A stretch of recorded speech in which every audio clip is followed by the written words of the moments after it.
तो guys welcome है आज की वीडियो में। देखो आज का टॉपिक बहुत अच्छा होने वाला है।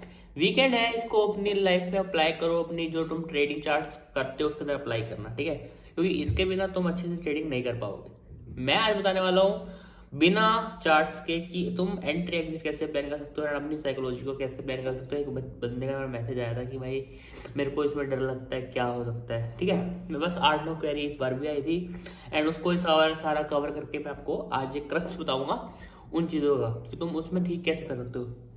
पहली चीज़ एंट्री एग्जिट, दूसरी चीज़ साइकोलॉजी, तीसरी चीज़ जो मेन है आपका फियर ट्रेड में एंटर करने का, कि वो तुम ट्रेड में एंटर करते हो तुमको डर लगता है, क्यों लगता है, ये सारी चीज़ मैं आपको बताऊंगा, ठीक है। तो कहाँ से स्टार्ट करना है, स्टार्ट करते हैं वीडियो और एंड तक देखना। अगर बीच में देख लो अभी चले जाओ, कोई दिक्कत नहीं है, कोई दिक्कत नहीं है। मेरे को सिर्फ वो बंदे चाहिए जो अच्छे से काम करते हो, अच्छे से चीज़ों को सीखते हो, ठीक है। अब मैं चार्ट में बता दूंगा ये है वो है, किसी को क्या पता, वो क्या पता किसी को आता हो। चार्ट पे तो मैं बता दूंगा, चार्ट पे बताने में दिक्कत नहीं है, लेकिन आज मेन जो मसला क्या है ना, मसला दिक्कत क्या है ना कि भाई हमको चीज़ें ऐसे डिस्कस करनी है कि आप मेरे से कनेक्ट होकर वो चीज़ सीख सको, ठीक है। अब बात, अब पहला पहला पॉइंट हमारे पास क्या है, entry exit plan. Entry exit हम कैसे कर सकते हैं उसके अंदर। सबसे पहली बात, अगर हमको ट्रेड के अंदर एंटर करना है तो हम क्यों करेंगे, हमको सबसे पहले अपना लॉजिक बताना होगा। एंट्री एग्जिट, ठीक है। सबसे पहले पिछले दिन अपनी एक डायरी मेंटेन करो, ठीक है। अपनी एक तुम डायरी मेंटेन कर लोगे ना, तुम्हारी जिंदगी स्वर्ग बन जाएगी ट्रेडिंग के अंदर। क्यों कह रहा हूं मैं ऐसा, अगर तुम रात को ये निश्चय कर लोगे कि यार मेरे को इतना लॉस लेके जाना है, इतना प्रॉफिट लेके जाना है, ये मैं कॉल बाय करूंगा, ये करूंगा इंट्राडे, चाहे तुम इंट्राडे में हो, ऑप्शन में हो, स्विंग में हो, कुछ भी है तुम्हारा, पोजिशनल भी हो बेशक, लॉन्ग टर्म भी हो बेशक, लेकिन एक चीज ध्यान रखना, जब भी तुमको इन्वेस्टमेंट ट्रेडिंग कुछ भी करना हो, अपनी डायरी बनाओ, ठीक है, अपनी जर्नल बनाओ, उसके अंदर डेली का लिखो क्या इतना प्रॉफिट रहा, इतना लॉस हुआ, ताकि पता लगे खुद को कि तुम कितने पानी के अंदर हो, कितने दूध के अंदर हो, ठीक है। तो भाई एंट्री एग्जिट प्लान में पता क्या होना चाहिए, देखो मैं आपको सिंपल बताने वाला हूँ। ब्रेकआउट और ब्रेक डाउन दो चीजें होती हैं सपोर्ट रेजिस्टेंस का काम में, ठीक है। अब लोग क्या करते हैं, जब भी हम उनको ट्रेड के अंदर एंटर होना होता है ना, तो क्या करेंगे, रेजिस्टेंस ब्रेकआउट हो जाएगा, चलती कैंडल में चढ़ जाएंगे। मैंने आज तक, पिछली बार मैंने आपको बताया था इंस्टाग्राम पे जैसे मैं हूँ वहां पे मैं बताता रहता हूँ एनालिसिस के साथ साथ कि चलती कैंडल में कभी ट्रेड मत लेना, कितना गंदा फंसोगे भगवान भी नहीं बचा पाएगा, ठीक है। क्योंकि चलती कैंडल बैंक निफ्टी में बहुत ज्यादा हमारे वोलेटिलिटी देखने को मिलती है, ठीक है। तो उसमें 200 पॉइंट की कैंडल बन गई एंड आप 180 पे एंटर हो गए और वीक बना गए, वापस 180 पॉइंट डाउन आ गई, तो आपका कितना लॉस होने वाला है वो आपको पता है। अगर आप इन द मनी में एंटर हो स्कैल्प के लिए, तो सोच लो, आपने 400 की आपने एक कॉल बाय कर ली, वो पहुंच गई 625 तक and you enter into the call option and suddenly that candle make that wick and come down. तो अब यहाँ पे आपका कितना लॉस होएगा आपको पता है, वो 625 से वापस 400 आने में टाइम नहीं लगाएगी, जितनी तेजी से ऊपर गई उतनी तेजी से नीचे भी आएगी, ठीक है। और आजकल ना ये ट्रैपिंग चल रही है, चाहे वो सेलर हो, ऑप्शन सेलर, जैसे मैं मेन अब ऑप्शन सेलिंग में आ चुका हूँ, ऑप्शन सेलर हो चाहे ऑप्शन बायर हो, दिक्कत दोनों को आती है कहीं ना कहीं, ठीक है। ऑप्शन बायर को कहाँ दिक्कत आती है, जब उनको कहीं पे मतलब वो नहीं मिलता, ट्रेड करने का मौका नहीं मिलता, और मिलता है तो एकदम से कैंडल ऊपर हो जाती है। और सेलर को कहाँ दिक्कत आती है, उनको चाहिए होते हैं 15 से 20 पॉइंट का प्रीमियम, मतलब प्रीमियम चाहिए होता है जो थीटा डिग्री से उनको मिलता है, लेकिन एक्सपायरी के दिन अगर वो ऐसा करेंगे तो उनका पूरा हफ्ते का जो उन्होंने हैजिंग स्ट्रेटेजी कुछ भी बना रखा हो और ऐसे कोई कैंडल बन गई ना, अगर उन्होंने हैजिंग भी नहीं कर रखी, कितना गंदा लॉस जाएगा मैं नहीं बता सकता, उनको खुद को पता है, तभी उसमें इतना ज्यादा मार्जिन लगता है। क्योंकि ज्यादा वो जीरो ही होगी, जीरो थोड़ी होगी, वो कहीं भी जा सकती है, इन्फिनिटी तक जा सकती है, लेकिन बाइंग में एक हमारे पास चीज है कि वो जीरो तक ही आएगी। हमारा लॉस जो है लिमिटेड रहता है, सेलिंग में लिमिटेड लॉस नहीं रहता, रिस्क है, दोनों में रिस्क है, लेकिन भाई लोग कहते हैं सेलिंग ज्यादा मतलब आसान होती है, बाइंग मुश्किल होती है ना। आपको भी ना सेलिंग में पैसा लगाओगे ना तो अपना 2 लाख रुपए, और तुमको उससे लॉस होने लगेगा, इतना दुख होएगा ना भाई, जितना बाइंग में दुख नहीं होगा उतना उससे दुख होने वाला है। हाँ मानता हूँ उसमें प्रॉफिट होता है ज्यादा, लेकिन बहुत सारे मूवमेंट्स ऐसे होते हैं, अब सेल्स को भी बहुत ट्रैप करा गया, रिटेलर्स से भी ट्रैप होते हैं, कॉल राइटर हो चाहे पुट राइटर हो, सबको ट्रैप करा जाता है, ठीक है। तो एंट्री एग्जिट का प्लान ऐसा होना चाहिए, देखो आपको चलती कैंडल में कभी भी एंटर नहीं करना है। आप अपने चार्ट को खुद देखोगे, मेरे को स्क्रीनशॉट भेजोगे मैंने ये ऐसे करा। चलती कैंडल में रेजिस्टेंस ब्रेकआउट होने के बाद एंटर नहीं होना है, उस कैंडल का वेट करो। अगली कैंडल मान लो वही रेजिस्टेंस के आसपास बन रही है और पिछली कैंडल का हाई ऊपर की तरफ तोड़ रही है, then you have to enter, क्योंकि वो ऊपर जाके वहां पे रीटच करेगी, प्रॉफिट बुकिंग आएगी एंड फिर से आपको उसके अंदर जाना है। ठीक है, तो ये होता है परफेक्ट रेजिस्टेंस के ऊपर आपको एंट्री कैसे लेनी है। अगर हमको रिवर्सल चाहिए, आपको रिवर्सल प्ले करना है उसके अंदर, मान लो मार्केट 200 पॉइंट ऊपर के 200 पॉइंट नीचे है और आपको रिवर्सल प्ले करना है, आपको रिवर्सल कैसे प्ले करोगे? फर्स्ट ऑफ ऑल आपको देखना ऊपर का इन्वर्टेड हैमर बन रहा है क्या, इन्वर्टेड हैमर बन रहा है और यह अच्छी बीआईसी एंगल्फिंग कैंडल बन रही है। इसको नहीं पता, मैं अगली वीडियो जो है कैंडल्स पैटर्न पे भी डालूंगा। ज़्यादा जरूरी नहीं है मेरे कैंडलस्टिक, लेकिन जो बायर्स है उनके लिए बहुत जरूरी है चीज़, क्योंकि उसी से उनको कंफर्मेशन मिलती है। ठीक है, और फर्स्ट ऑफ ऑल पता है बातें सीखनी पड़ेगी तुमको। अब एंट्री एग्जिट मैंने बताया, ऊपर की तरफ नीचे की तरफ सेम है, चलती कैंडल में मत उतरो। और नीचे तो आपको पता है कितना तगड़ा फुल आता है, एकदम से तगड़ा फुल आता है और आप लालच कर जाते हो और वो एकदम से वो रिटर्न हो जाता है और लोग कहते हैं हमारा लॉस हो गया। तभी सेबी ने कहा है 90% ऑफ ट्रेडर लॉस करते हैं ट्रेडिंग के अंदर, चाहे वो सेलर हो चाहे वो बायर हो, ये मैटर नहीं करता। मैं भी कहता हूँ कि भाई बहुत सारे बंदे देखो पकड़े भी गए हैं कोर्स बेच बेच के, मैं कोई कोर्स नहीं बेच रहा भाई अभी। ठीक है, जब टाइम आएगा जब हम खुद प्रॉफिटेबल होंगे तब लगेगा कि हाँ भाई आज तक मैंने अपना जो है खुद का पोर्टफोलियो मेरा ग्रीन है, तब मैं आपके साथ कोर्स शेयर करूंगा। ऐसा कुछ भी नहीं है, मैं कोई ₹1 नहीं लूंगा ना, मैं सोच लिया भाई कोर्स बेचना ही नहीं है। ऐसी चीज़ों को सिखाएंगे, यूट्यूब पे वीडियो डालते रहेंगे, हर वीकेंड में एक वीडियो आने वाली है। ठीक है, यहाँ पे हमने एंट्री एग्जिट की बात खत्म करी, नेक्स्ट बात करेंगे हम साइकोलॉजी की।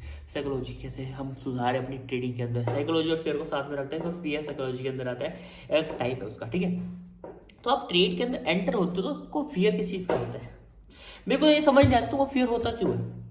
फियर किस चीज़ का? लॉस हो जाएगा भाई। एक बार बता रहा हूँ, अपना वो पैसा लगाओ सिर्फ जो आप गंवाने को तैयार हो। आप चीज सीख रहे हो, अगर आप वो चीज सीख रहे हो ना, उसमें पैसा जाएगा तो आपको उसमें दिल में दर्द नहीं होना चाहिए, और प्रॉफिट आएगा ना तब भी दर्द नहीं होना चाहिए, खुशी होनी चाहिए कि मेरा टारगेट हिट हुआ। दर्द कुछ नहीं होता। लॉस में ये सीखना है कि मैंने आज नया कुछ सीखा, ठीक है, और प्रॉफिट से ये सीखना है कि भाई ऐसी चीजें और हो सकती हैं और ऐसे में और प्रॉफिट बना सकता हूँ, I can make more profit than this. Okay, तो यही चीजें होती हैं फियर में। आप फियर क्यों कर रहे हो? अगर आपका स्टॉप लॉस आ गया है हिट कर लो। अब कई लोग करते हैं क्या है कि भाई वापस आएगा स्टॉप लॉस हिट भी हो जाएगा ना, वो अपना स्टॉप लॉस ट्रेल करते हैं नीचे की तरफ और बढ़ा देंगे। क्यों भाई? फालतू के पैसे आ रहे हैं, अगले दिन ट्रेड करना है नहीं करना। चलो अभी आप इंटरडे में हो, मान लो इंटरडे में तो देखो लॉस भी लिमिटेड होता है, लेकिन अगर ऑप्शंस में हो ना ये चीज़ कभी मत करना। बता रहा हूँ, एक दिन में कैपिटल आपकी पूरी वाइप आउट हो जाएगी और आपको पता भी नहीं लगेगा वाला। ठीक है, और स्कैल्पर्स के लिए ये चीज़ बहुत इंपॉर्टेंट है। वो क्या करते हैं, 5 पॉइंट ऊपर 5 पॉइंट नीचे का स्टॉप लॉस लगाते हैं, ऊपर गई ठीक है, नीचे गई तो ठीक है। इमोशन ना भी ट्रेडिंग के अंदर कोई चीज़ नहीं होती, ये चीज़ दिमाग में बिठा लो। अब कोई लोग कहते हैं मेरे को ना ट्रेड के अंदर एंटर करने में फियर लगता है कि भाई मेरा लॉस हो जाएगा, तो ये चीज़ मैंने बता दी है।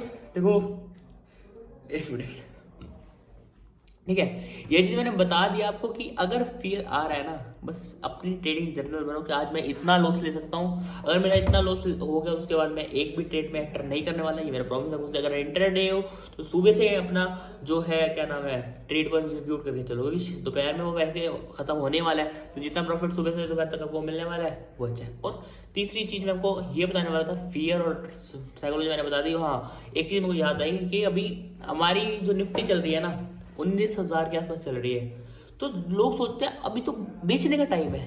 क्यों भाई? आपको पोर्टफोलियो रेड है, उसको ग्रीन कैसे करोगे? ये इजराइल वॉर के चक्कर में सारी चीजें डाउन आ रही है। आई नो दैट मैंने इन्वेस्टमेंट करी है उसके अंदर 20-30 हज़ार के ऊपर एवरेज करने के लिए सिर्फ। बोलो, अब तुम ये चीज सीखो कि अगर जब डिस्काउंट पे शेयर मिल रहे हो हमको, उसको ग्रैब करना है या नहीं करना। डिस्काउंट पे मिल रहा है और ऊपर हाई पे तुम ले लेते हो। मान लो मैं आपको एग्जांपल देता हूँ, अडानी का एग्जांपल ले लो क्योंकि अच्छा स्टॉक है।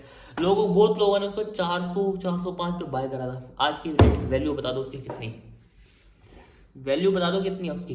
तो वही चीज आ जाती है ना यार, तुम उसको हाई पे बाय कर लोगे, लोग भाई मेरा लॉस हो गया, इन्वेस्टमेंट करी थी मैंने उसमें भी लॉस हो गया, ये हो गया वो गया।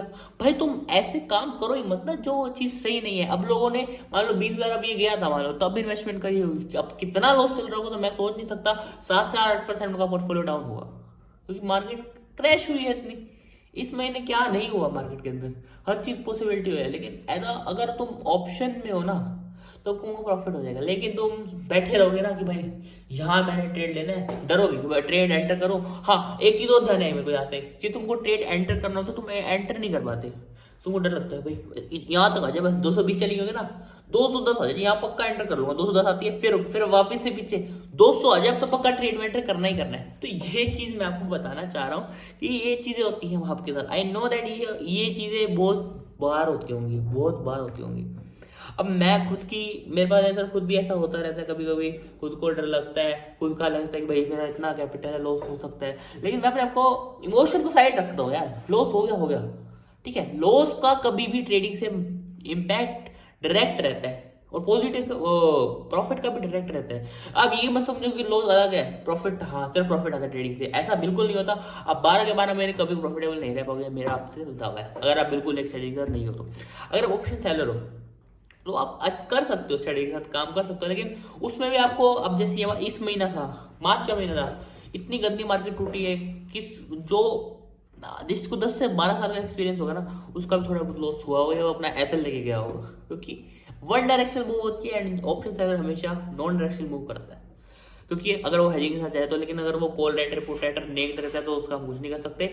लेकिन उनको मैं बता दूं जो एक नेक्ड में रहते हैं ना, लॉस पक्का है तुम्हारा, लिख के दे रहा हूँ, एक दिन पक्का लॉस होने वाला, क्योंकि तुम कॉल राइटर में चले गए मान लो, लेकिन वो ऊपर चलेगी सडनली एक वीक बना के तुमको। तो अब मैं आपको एक एग्जांपल दे देता हूँ कि आप ट्रेड में एंटर हुए हो, तो ऑप्शन सेलर को बताना चीज, आप ट्रेड में एंटर हुए हो और वो ऊपर चली गई है, मान लो ऊपर चली गई है, आपको तो लॉस दिख रहा है ना 70,000 का, एक्सपायरी में आपको प्रॉफिट दिख रहा है, लेकिन आपको आज लेकिन 70,000 का लॉस दिख रहा है। आप उसको देख पाओगे? मैं एक आंसर दे दो, दे पाओगे या नहीं दे पाओगे? नहीं देख पाओगे भाई, नहीं देख पाओगे, आपकी पॉकेट अलाउ नहीं करती है उसको उतना, ठीक है, समझ गए? तो अपना एसएल लेके जाना सीखो, ट्रेड में एंटर करना सीखो, लॉस होगा कोई बात नहीं, लेकिन तुमने एंट्री कर सही करी है ना, तो डेफिनेटली एक ना एक दिन तुम प्रॉफिटेबल ट्रेडर बन जाओगे, ठीक है। 12 मिनट हो चुके हैं वीडियो को, कुछ अच्छा लगा हो ना, कुछ अच्छा लगा हो या कोई डाउट हो मेरे को मैसेज कर देना, फ्रीली करना, मैं रिप्लाई करता हूँ, कोई भी बंदा हो। अभी हमारा शॉर्ट कम्युनिटी है, कम कम्युनिटी है, कोई बात नहीं, हम इसको धीरे धीरे इंक्रीज करेंगे। देखो हार्डवर्क से काम होता है, अब अगर हम साथ नहीं रहेंगे तो काम कैसे होने वाला है ना। अब बहुत सारे, अब जो बड़े बड़े मतलब यूट्यूबर्स हैं ना, वो पकड़े जा रहे हैं। अब मैं नाम किसी का नहीं लेना चाह रहा, लेकिन मैं एडवाइजर भी नहीं, कुछ भी नहीं हूँ, सिर्फ आपको एक लर्निंग पाथ दे रहा हूँ। मेरा खुद का, मैं कहता हूँ मेरा रेड भी हो सकता है, ग्रीन भी हो सकता है, लेकिन मैं कभी शेयर नहीं करता वो अपनी एक गेन एंड लॉस स्टेटमेंट को, क्योंकि उसका एक मेरे पीछे एक मेन रीजन है, मेरा जो है ना रेड ग्रीन होता रहता है। अभी बिल्कुल प्रॉफिटेबल ट्रेडर मैं भी नहीं हूँ, ठीक है, बिल्कुल नहीं हूँ, मैं मना करता हूँ, क्योंकि अभी हम लर्निंग के स्टेज पे, मैं बस अपना एक्सपीरियंस शेयर करता हूँ, तुमको चीजें सिखाता हूँ, क्योंकि वो चीज सही है। मैं भी बड़े बड़े यूट्यूबर से सीख रहा हूँ, तुमको वहां से बता रहा हूँ, ऐसा भी हो सकता है ना। ये नहीं कि मैं अपनी स्ट्रेटेजी, मेरी एक तो है अपनी स्ट्रेटेजी जो मैं लगा के उसमें डेली प्रॉफिट अपना करता हूँ। एज ऑप्शन बायर मैं नहीं कर पाता था, क्योंकि उसमें बहुत ज्यादा रिस्क मेरे को लगता है, एंड कैपिटल बढ़ा के मैं स्ट्रेटेजी से प्रॉफिटेबल हूँ, 1-2 महीने से मेरा ऐसा चल रहा है, ठीक है। तो अब आगे अपने को क्या काम करने वाला है कि भाई कल मंडे है, नई मार्केट है, कल गैप डाउन ओपनिंग देखने को मिल सकती है, क्योंकि नया डाउन हमारा 400 पॉइंट डाउन है, लेकिन आईटी सेक्टर डाउन नहीं है। अगर आपको इन्वेस्टमेंट पर्पज से जाना हो तो आईटी सेक्टर आप जा सकते हो। विप्रो, इन्फोसिस और रिलायंस के भी अच्छे रिजल्ट आए हैं, तो भी डिस्काउंट पे अगर शेयर मिल रहा है तो उनको ग्रैब करना सीखो। सारी बात छोड़े, अब मेन पॉइंट ये है, आपने चीजें सीखी ना, नहीं सीखी तो मैं कमेंट में बताओ, फिर से वीडियो बना दूंगा मैं अगले संडे, पक्का, प्रॉमिस, ठीक है। मिलते हैं अगले संडे को, अपना नया टॉपिक मेरे को कमेंट में बता दो, ठीक है। अगर आप कुछ ना समझ आए ना, उनको मैसेज कर देना अगर इंस्टाग्राम पे, ये मेरा है नाम, ठीक है। दिक्कत आए मैसेज करो, खत्म।